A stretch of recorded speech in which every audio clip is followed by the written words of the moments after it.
Film dibuka dengan seorang pemuda yang berlari sendirian di dalam hutan.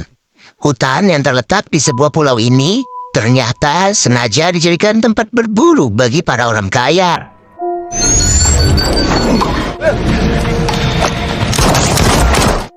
Yang mana pada ujungnya, pria malam yang dipilih secara acak itu pun harus tewas. Biadabnya, salah seorang triliuner bernama Samuel masih merasa tidak puas. Sebagai penggalang dana tertinggi dari olahraga ini, ia pun mengharapkan adanya mangsa yang lebih kuat. Dan ternyata, olahraga ini akan dikontrol langsung oleh seorang admin wanita bernama Wes.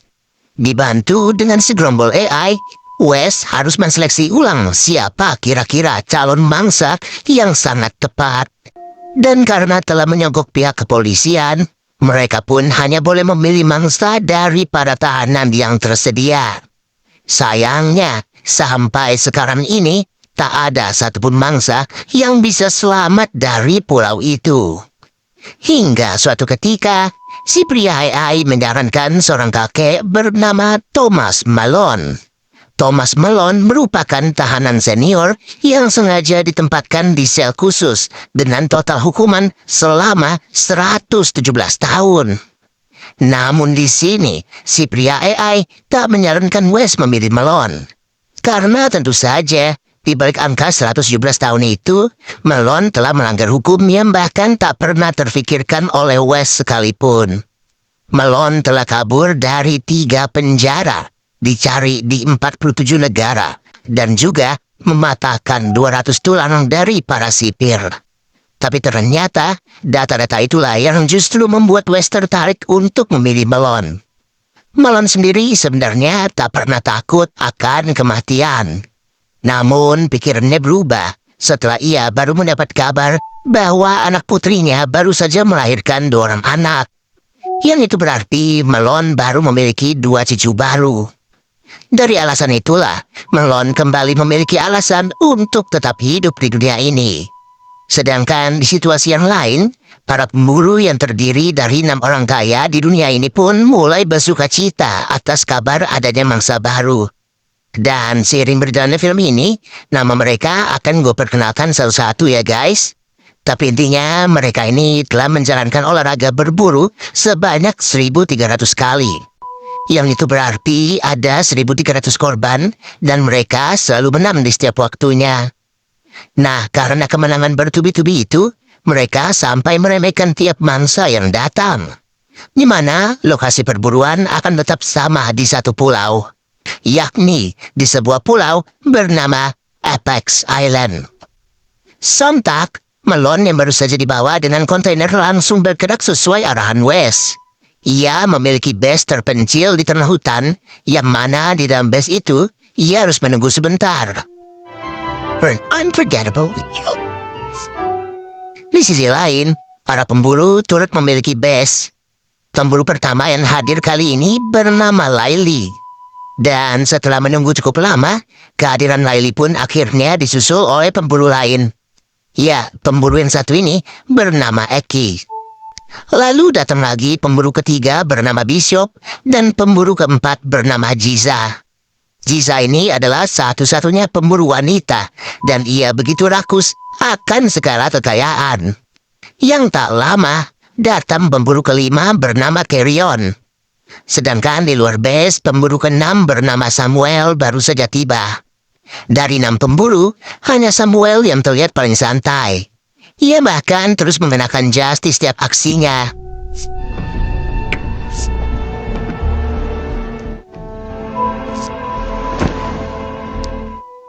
Yang kemudian diperkenalkanlah mereka kepada Malone. Malone yang memiliki paras seperti kakek-kakek dan terlihat pasrah di setiap saatnya. Mereka tak peduli sama sekali dengan fakta serta data yang diberikan atas nama kakek itu. Di mana sebagai hiburan, Samuel meminta Wes untuk menghilangkan berbagai bentuk kendaraan yang bisa dipakai oleh Malone. Tentu saja semua itu direncanakan agar Malone tidak bisa berpindah-pindah secara cepat. Dari situ juga ya, Malone diberikan kesempatan untuk menghafal seluk-beluk dari pulau tersebut. Yang mericiknya, Di dalam besi mangsa, West tak menyediakan satupun senjata. Malone hanya disuruh untuk memilih sepatu serta baju. Dan betapa kagetnya para pemburu setelah melihat Malone memilih baju berwarna merah. Kaget sekaligus meremehkan, karena dengan baju seterang itu, mereka semua akan mudah melihat Malone di antara pepohonan. Bahkan saking mudahnya untuk membunuh Malone, Samuel memutuskan untuk tidak melakukan pemburuan sampai matahari terbenam. Dengan alasan di malam hari Malone akan lebih dipermudah untuk sembunyi serta menghindar.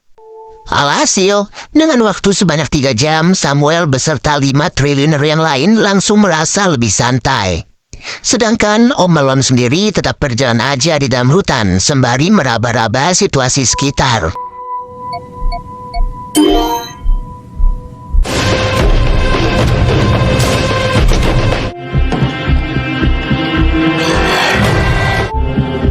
Welcome to Disneyland.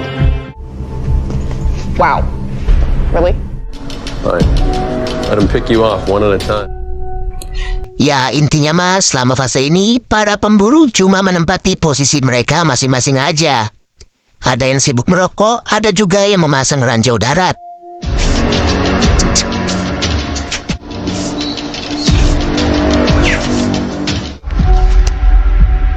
Classic story. Sampai satu saat, Malone mulai melihat keberadaan salah satu pemburu, yaitu Riley. Riley terlihat mengintai-ngintai seorang diri.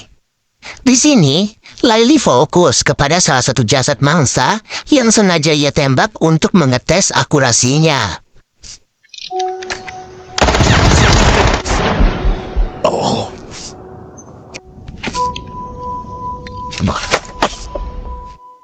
Jelas, Malone gak sebodoh itu untuk sembarangan bergerak. Ia tetap di dalam semak-semak yang tak lama Samuel pun terlihat datang.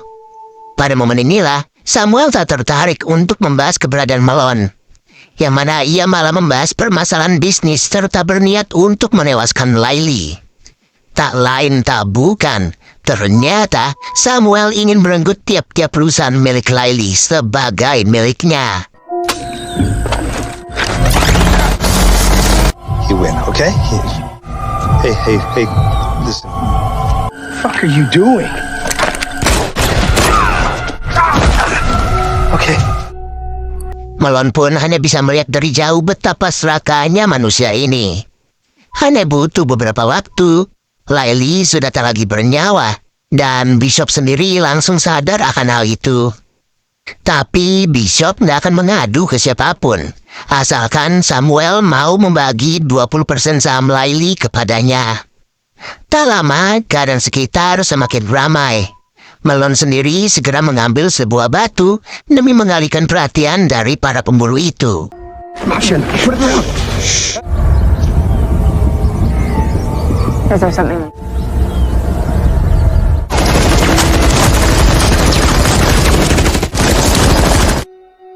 Dan setelah mereka semua berbalik badan serta sibuk menembak, Malone pun segera mengambil sebuah pistol milik Riley yang sempat terjatuh. Ya, cukup satu gerakan saja, para pemburu yang telah membunuh 1.300 mangsa langsung terkecoh. Wow. You did kind of deserve it. Singkat waktu, setelah pada berpencar, Malone sengaja mengikuti 2 pemburu lain. Kali ini 2 pemburu itu adalah Bishop dan juga Eki. Yang mana dalam sekejap, Malone pun langsung bertindak. Secara cepat, jejak Malone tidaklah ditemukan. Di mana okinya Bishop berhasil selamat karena ia telah memakai rompi anti peluru. Sementara itu, Eki yang terus mencari pun langsung diserang dari belakang dan ujungnya ia harus pingsan selama beberapa waktu. Setelah sadar, Eki telah dipenuhi banyak luka, baik wajah ataupun kakinya. Nah, disinilah Bishop segera menghampiri sembari mengancam Eki yang telah sekarat. Dan lagi-lagi, karena permasalahan bisnis sebagai triliuner, Eki pun segera dilenyapkan begitu saja. Pemburu bisa saling membunuh karena memang di dalam olahraga ini segala bentuk hukum tidaklah berarti. Yang penting selama 3 jam lamanya, si mangsa harus tewas tanpa boleh hidup sedikit pun. Atau situasi akan menjadi sebaliknya. Tapi entah kenapa, atas apa yang ia lihat, pikiran Malone semakin terbuka. Ia paham bahwa sekarang ini dirinya harus bertahan dari kumpulan orang-orang serakah. Simpelnya, dalam beberapa menit saja, para pemburu telah mengurangi kekuatan mereka sendiri. That's all I do.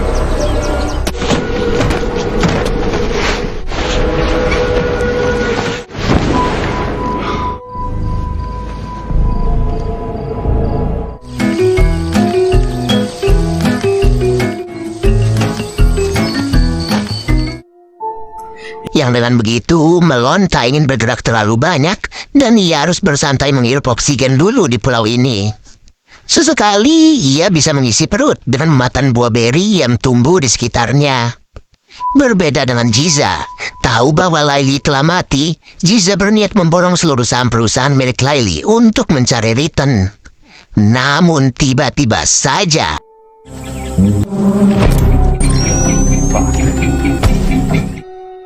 Ya, Giza baru saja menginjak ranjau yang dipasang oleh Bishop. Tapi dalam sekejap, Giza berhasil memberi posisinya kepada Bishop. Yang sayangnya lagi, Bishop nggak bodoh dan Giza kembali menginjak ranjau kedua. Dengan begini, Bishop menjelaskan hanya ada satu ranjau yang masih aktif. Di mana hasilnya, sekali lagi, satu pemburu kembali hilang. Ya, itu berarti kali ini hanya tersisa 3 orang saja, yaitu Bishop, Carrion, dan juga Samuel. Jujur aja, sampai di fase ini, gue mengira bahwa Malone akan menang secara mudah tanpa bergerak sama sekali. Tapi ternyata, semakin menipisnya tiap pemburu, Samuel justru akan semakin menggila.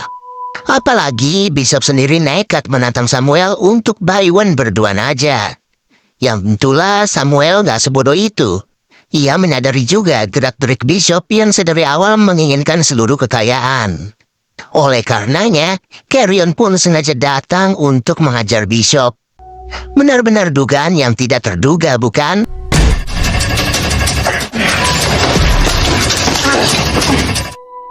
Sontak saja Bishop harus menghadapi situasi 1 melawan 2 orang. Yang mana dikarenakan Bishop berhasil bertahan selama 1 menit, Samuel pun langsung mengeluarkan senjata rahasia. Ya, dengan sekali tembak, Bishop telah menjadi bubur. Dan luar biasanya, Samuel mendapat kepuasan tersendiri setelah membunuh para korbannya. Karena bagi Samuel, tiap korban yang ia bunuh merupakan trofi atau piala yang sangat membanggakan. Kali ini, tersisa Carrion beserta Samuel yang masih bertahan. Dan yang tahu apa yang terjadi berikutnya. Karena di posisi sekarang, Carrion gak mau lagi berdiam diri. Ia terus mencari dan mencari keberadaan Malone di pulau itu.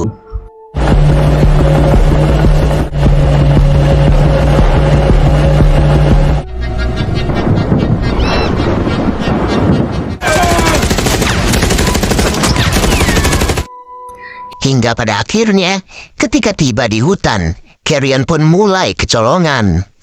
Ia berakurasi tinggi dan juga tepat. Lemparan kapak Malone berhasil menciderai pria itu.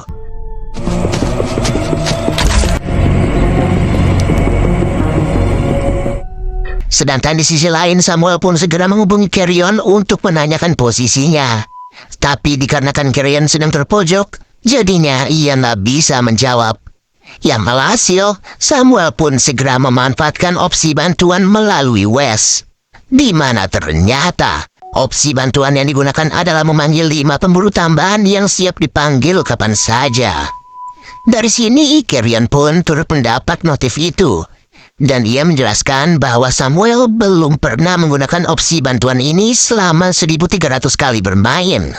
Dan apabila Samuel berani menggunakannya, maka ia pun yakin bahwa musuhnya bukan orang sembarangan. Sekejap, Malone merasa terhormat karena telah dianggap begitu. Tapi memang benar, mau sebanyak apapun orang yang dipanggil saat itu juga, Malone mampu membebat habis mereka semua dengan sangat mudah. Yang bahkan setelah ditotal, Samuel telah memanggil 40 orang sekaligus.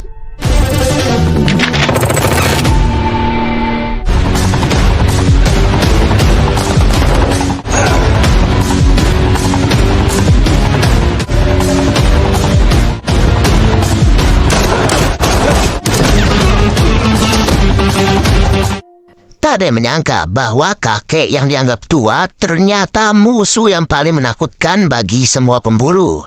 Padahal status pemburu sudah ditingkatkan kepada petinggi-petinggi mafia sekaligus ketua kartel.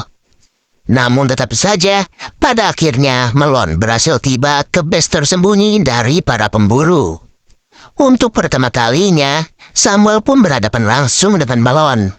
Kedua kakek ini saling menyapa satu sama lain sembari menunggu momentum. Tapi kali ini, Malone gak mau kalah timing yang hasilnya. Ya, karena terlalu overpower alias OP, Malone menang telak atas pemburu tersebut. Ibarat lagi radam, Malone telah mengeluarkan dahak hijau pekat ke wajahnya Samuel, di mana semua itu ditandai dengan kelapanya Samuel yang turut disimpan serta dijadikan trofi.